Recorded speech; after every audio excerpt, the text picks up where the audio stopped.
গোটেই অসমতে আজি আমি 19 লাখ মহিলা এই আঁচনিৰ জৰিয়তে পুঁজি বিতৰণ কৰি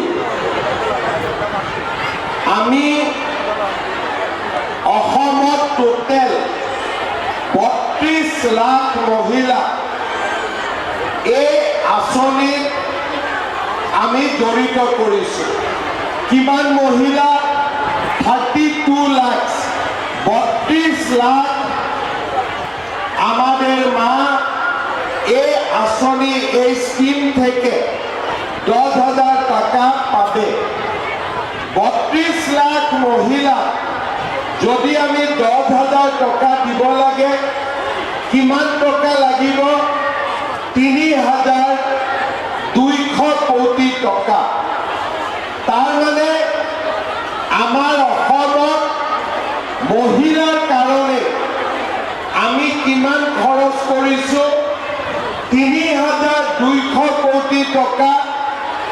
আৰু কিমান মহিলা ইয়াত উপকৃত হব? 32 লাখ মহিলা। আমাৰ অসমত এইটোৱে প্ৰথম স্কিম, যি স্কিমত 100% মহিলাই পাব, পুৰুষে ইয়াত 1 টকাও নাপায়। 100% খালি মহিলাই এই আঁচনিৰ টকা পাব। মামা জিলাবা, ঠিক আছে?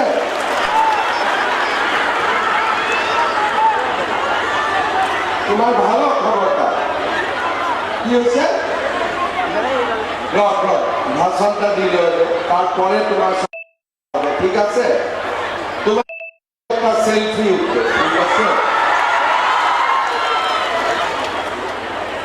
আমার অসমত 32 লাখ মহিলা আৰু 3,200 কোটি টকা।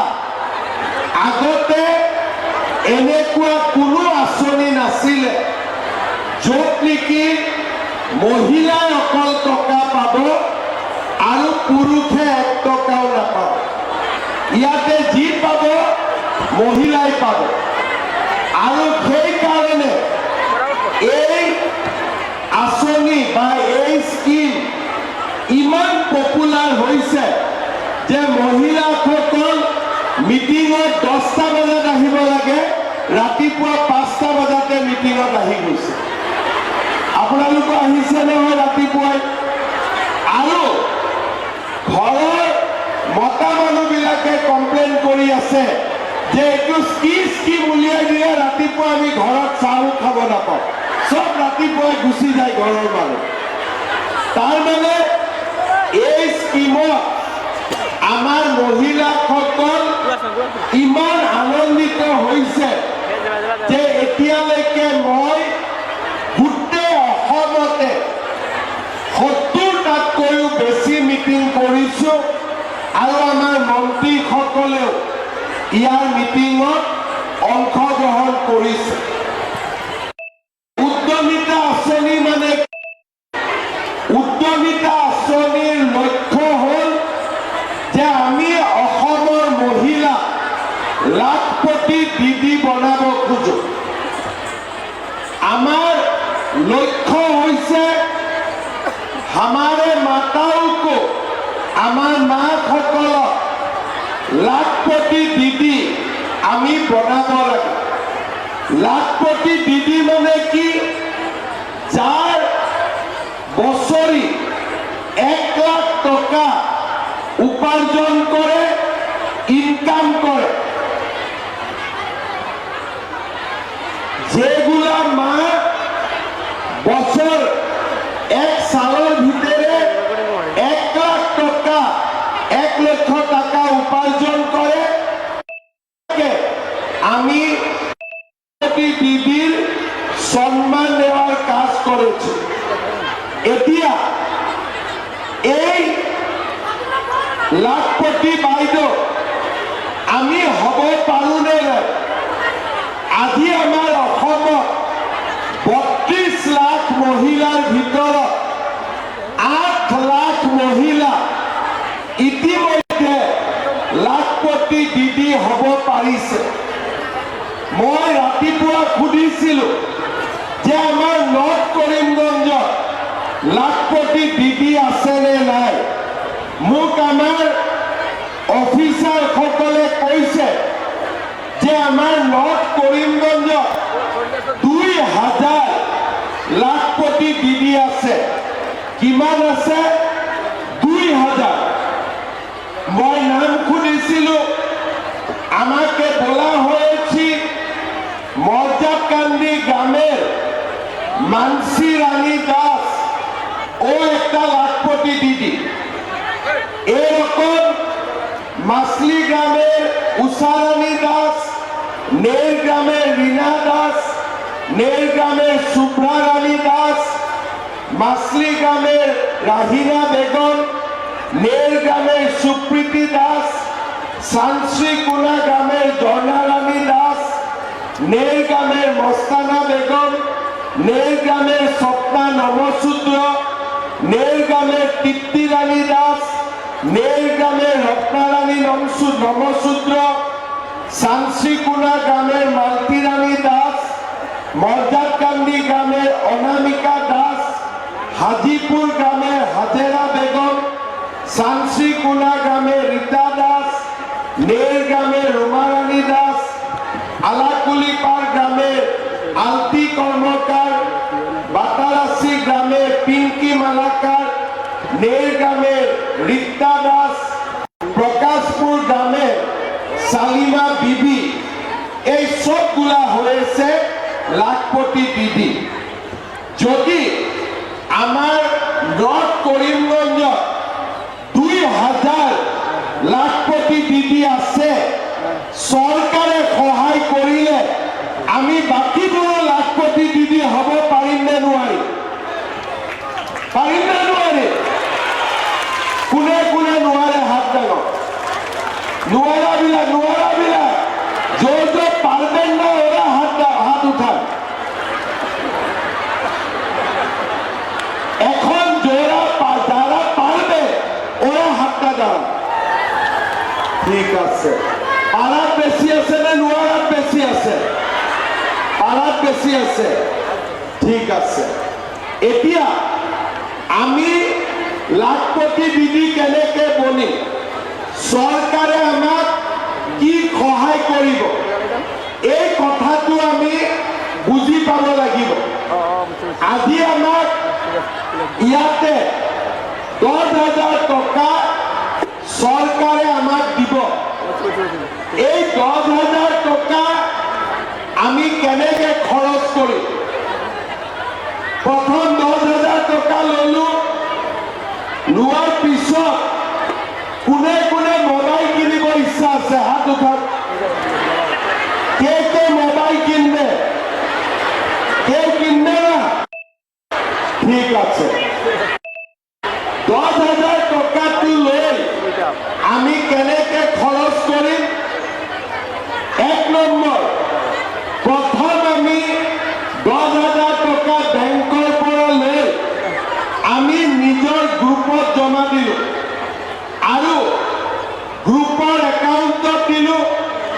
গ্ৰুপৰ পৰা যাক দৰকাৰ আমি লোন দিলো। গ্ৰুপটো আমাৰ ফাইনেন্সিয়েলি সাউন্ড হল। 2 নম্বৰ, আমি গ্ৰুপত দিব খোজা নাই। আমি কি কৰিম? নিজে কিবা কৰিম। ছাগলী হ'ব, গৰু গাই হ'ব, আমার সিলাই মেশিন হব, ছোটা মোটা ব্যবসা হবে। আমি নিজে কিছু একটা কাজ করবে, যেটাই আমার মনে হয় আমি এটাই কাজ করবে। কে সিলাই মেশিন নিবে, কে ব্যবসা করবে,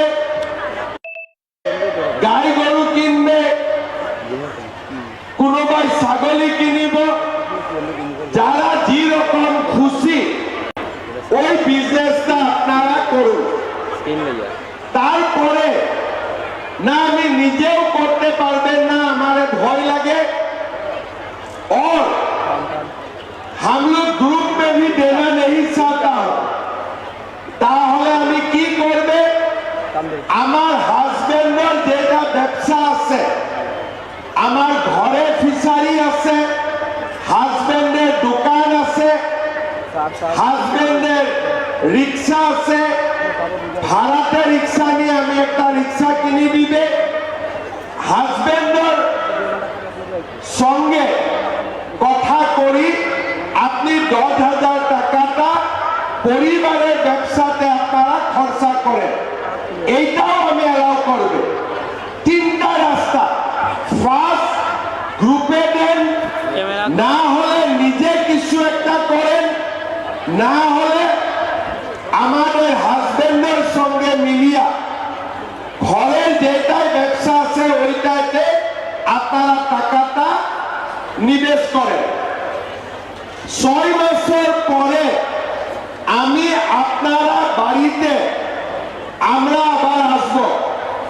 আমি আপনাকে জিজ্ঞাসা করবে কি টাকাটা কোন জায়গায় খরচ করলে, না আমি তো বাবার একটা মোবাইল কিনলাম। তো আপনারা ফেল না, মকর সংক্রান্তির সময় টাকাটা পালাম, ওই জন্য আমি একটা নতুন কাপড় খরিদলাম, আমি একটা কাপড় কিনিল, আমি পিকনিকে গেলাম, তো ওরা ফেল হয়ে যাবে। যেগুলা মা আমাকে বলবে কি আপনার টাকাটা আমি গ্রুপে দিলাম, না তো নিজে এই কাজটা করেছে, না হলে আমি হাজবেন্ডের ব্যাপারে এই টাকাটা দিয়েছে, ওনাকে আমি আবার ডাকবে, আর দ্বিতীয়বার ওই মাগুলাকে আমি 25,000 টাকা করে দেওয়ার ব্যবস্থা করবে। দ্বিতীয় কিস্তিতে কত পাবে আপনারা? बोलना पड़ता है, थोड़ा बोलना पड़ेगा। सेकेंड टाइम कितना मिलेगा? দ্বিতীয় কিস্তিতে কতটা পাবে? 25,000 টাকা। তারপরে 10,000টা হয়ে গেল, 25,000টা হয়ে গেল। তৃতীয় বছর আমি আপনার বাড়িতে আবার যাবেন, আমি আপনাকে জিজ্ঞাসা করবেন মা এখন আপনার কি করছে, বলে না 10,000 টাকাটা যখন পাইছিলাম আমি শুরু করেছিলাম, এখন আবার 25,000 টাকা পাওয়া হলো, এখন আমার বিজনেসটা বড় হয়েছে। তাহলে আমি আপনাকে তৃতীয় বছরে আবার এই স্টেডিয়ামে আমি আপনাকে ডাকবো, আর তৃতীয়বার আমি আপনাকে কতটা টাকা দিবে? তৃতীয়বার আমি আপনাকে 50,000 টাকা করে দেওয়ার ব্যবস্থা করব।